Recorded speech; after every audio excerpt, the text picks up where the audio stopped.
ازيكم عاملين ايه؟ فيديو جديد على قناة هبة شانل. هنعمل مع بعض النهاردة حاجة سهلة وعلى البارد حلوة. اول حاجة ده تيراميسو.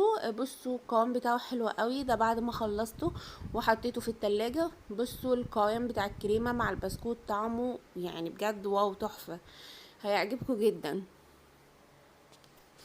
اتمنى ان انتوا تجربوه تقولي لي رايكم. هنعمله بطريقه اقتصاديه جدا جدا، ما فيهاش حاجات معقده كتير ولا جبنه مسكربوني بقى ولا اللي هي مش هنلاقيها اساسا، معرفش بتتباع فين، يعني دورت عليها ما لقيتهاش اصلا.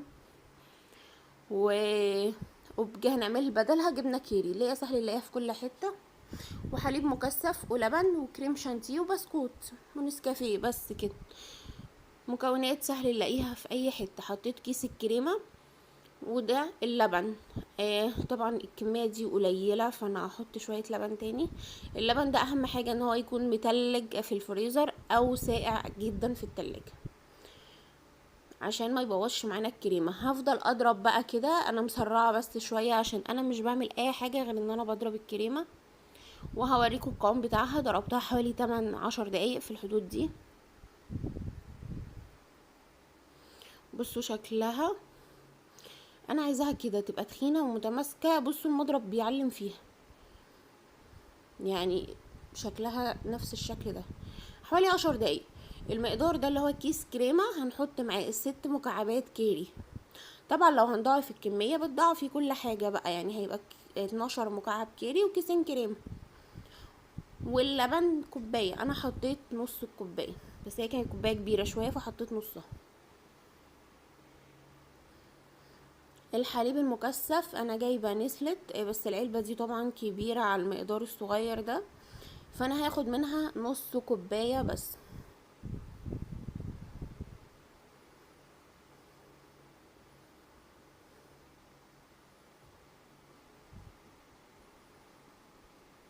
ده كده نص كوباية بس. ناخد بالنا جدا ان الحليب المكثف ده مسكر قوي قوي قوي، فما حطيناش اي سكر في الوصفة.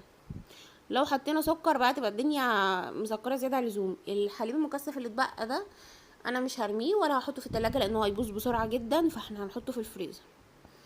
بيقعد معانا واي وقت بنطلعه بيبقى كأننا لسه جايبينه. حطيت معلقة نسكافيه، دي للي حابب يحطها يعني، بس بنحب القهوة بقى وكده فندي معلقة نسكافيه. وهقلبه بقى تاني عشان الكريمة مع الجبنة المكونات كده والحليب المكثف لحد ما اوصلها كده للقوام ده. كده خلاص بتبقى متماسكة، ما نعملهاش سايحة قوي عشان ما تتماسك معانا في التلاجة كويس.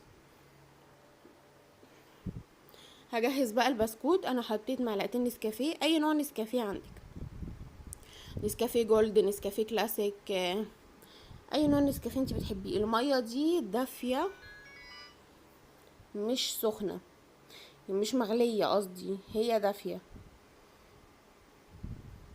ما ينفعش ان انا احط مية مغلية وما ينفعش ان انا احط مية باردة. وحطيت معلقة ونص سكر علشان قلت بس ايه البسكوت ما يبقاش ممرر معايا، لان نسكافيه الجولد ده بيبقى ممرر قوي. هجهز بقى الكوبايات. انا استخدمت البسكوت المدور ده علشان انا عملته في كوبايات مدوره، يعني عشان ايه بحب اعمله في كوبايه كده الواحد ياخد كوبايه يخلصها، بدل بقى ما اعمل في بايركس ونقطع وكده يعني. ممكن لو جبتي البسكوت المربع اللي هو ممكن اولكر بتاع الشاي ده، ترصيهم في صينيه. انا استخدمت البسكوت مدور عشان الكوبايه مدوره وطلعت نفس المقاس بالظبط الحمد لله.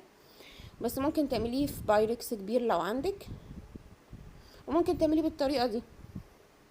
هاخد بقى البسكوت كله بسقيه كده، عارف اللي هو بيتبل كده، مش ما يطراش، اهم حاجه ما يطراش، بيقعد مقرمش هو بس بيدي طعم يعني. بص هسقطه كده واشيله تاني.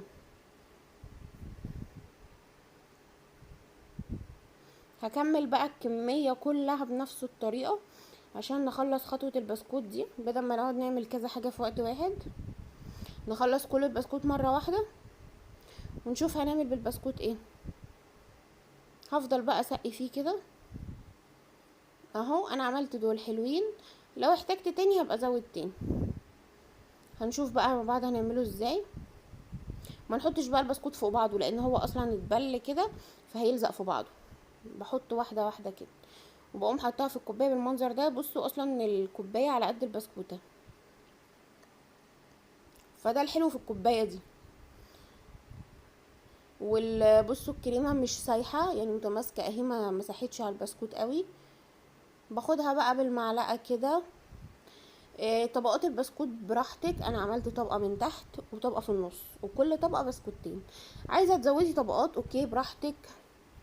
انا بحبها كده يعني، لما عملتها كده حسيت ان هي مظبوطه قوي وعجبتني. ما حبيتش ان يبقى البسكوت اكتر من كده.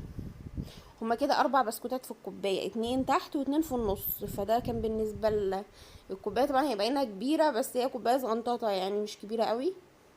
هي في التصوير باينه كبيره شويه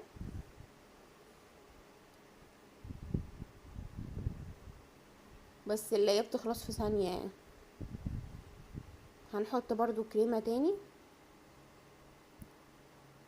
سهل جدا. بسكوتين كريمه، بسكوتين كريمه تاني.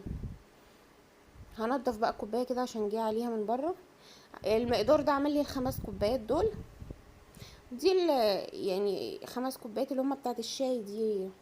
هي مش بتاعت حلويات اصلا، بتاعت شاي بس عادي بتنفع يعني. هرش عليها نسكويك، ممكن ترشوا نسكافيه بس انا بحب ارش النسكويك عشان طعمه مسكر وحلو كده. هرش عليهم كلهم.